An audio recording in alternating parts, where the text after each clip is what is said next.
এই কথা বলতে দেরি এক সাহাবীর হাতে ক্ষুধার্ত 3টা বা 4টা খেজুর ওনার হাতে ছিল।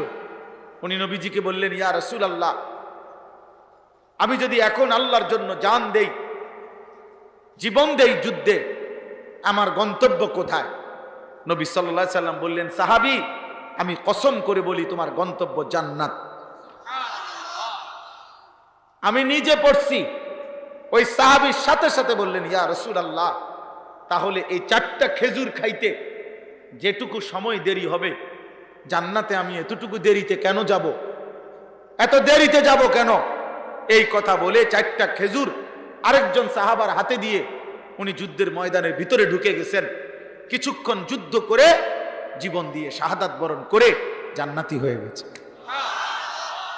4টা খেজুর, এই 4টা খেজুরের সময় সহ্য করতে চায় না। জান্নাতে দেরিতে যাব কেন?